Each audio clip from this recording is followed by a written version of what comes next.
তোমরা যারা যারা প্রথম পার্টটা দেখোনি তারা তারা প্লিজ আগে গিয়ে প্রথম পার্টটা দেখে আসো, না হলে কোনো বালু বুঝতে পারবে না। উপরে আই বাটনে ক্লিক করো আর গিয়ে প্রথম পার্টটা দেখে আসো।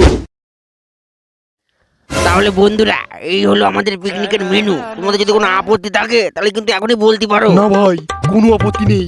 তুই এবার হিসাবপত্র করে দেখ তো কত করে লাগে সবার। বাবা ঘনশ্যাম, হিসাবটা করিয়ে ফেলো, কত করে লাগে মাথা পচি দেখো তো। ঘনশ্যাম বাবা, হিসাবপত্র ঠিকঠাক করে করিস, দেখিস 50 টাকার ভিতরে যেন হয়ে যায়। গাড় মেরেছে 50-60 টাকার ভিতরে খাসির মাংস। বুঝতে পারছো না ঘটক মশাই, একটু সাপে সাপে সরলেই হবে। ওরে তোরা তো উত্তেজিত হচ্ছিস কেন? আরে ঘনশ্যাম তো হিসাব করছে, যদি লাগে আবার 10-20 টাকা করে অ্যাড করে দেবো নে, তাতে কি হয়েছে? দুলাল, 100 টাকার উপরে হয়ে গেলি আমি কিন্তু পিকনিক করবো না, করে দিলাম। 100 টাকায় কিস্ত হয় না, 100 টাকায় খাসি মারাতে হবে না। আরাম দাদা ডিম ভাত খায়ও। দুলাল দা, এইসব হিসাব করে এক একজনের মাথা পিছু 500-550 টাকা করে হচ্ছে। কাঁড় মেরেছে 500-550 টাকা। না না, আমি করবো না। বুঝ আনতে বলে সেটার কাঠ খুলে দেবে। তুলা, এত টাকা কোথায় পাবো? দুলাল, 400 টাকা কমা ভাই, 100 টাকা হলেও কত হয়। কমাবো? খাসির মাংস ছাড়া ঢুকবে না। ওইদিকে রাইস করতে হবে, পিকনিকে চাউমিন। হ্যাঁ ঠিকই বলেছিস দুলাল, এদের এবার পিকনিকে চাউমিন রাইস ছাড়া চলে না।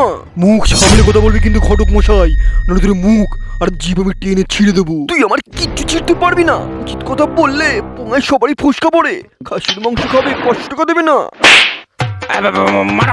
মারামারি করে কোনো কিছু সাবধান হবে না। দেখছি আমি কি করা যায়।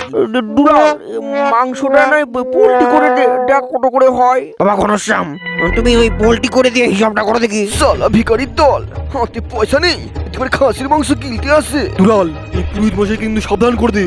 এই কথাটা কাকে বললো? হ্যাঁ, ও কিন্তু মেরে সেটার কাঠ খুলে দেবো, আমি বলে দিলাম। এই তো বলেছে পুরোহিত মশাই, খাসির মাংস খাবা, রাইস। ওইদিকে আবার বাংলা নুজবে না। এই তোর আর এই ধলারই তো অসুবিধা হচ্ছে, তাছাড়া তো কারো হচ্ছে না। আচ্ছা দুলাল, এখন এই ব্যাপার হয়ে গেল। আমাদের যদি অসুবিধা হয় তাহলে আমরা করবো না, তোরাই কর। আমি জানতাম এটাই হবে। হারাম দাদা, গাছে তুলে দিয়ে মই টেনে নিয়ে অভ্যাস তোর। এ শালা, আমি যখন এখানে প্রথম আসি পিকনিকের কথা কে তুলেছিল? তুই তো তুলেছিলি, এখন করবি না বলছিস কে? দুলাল দা, ওই মুরগির মাংস ধরেও না ওই 300-350 টাকা করে এবার মাথা। আচ্ছা, সবাই আগে বাজেট বল দেখি, তারপরে আবার নতুন করে মেনু ঠিক করব। আমার 50 টাকা, বুঝলি? আমি তো আগেই বলেছি আমি 100 টাকার উপরে দিতে পারবো না। করলে কর, না করলে না কর। দুলাল দা, আমি বেসামাল, আমার কোনো বাজেট নেই, শুধু মদ চাই।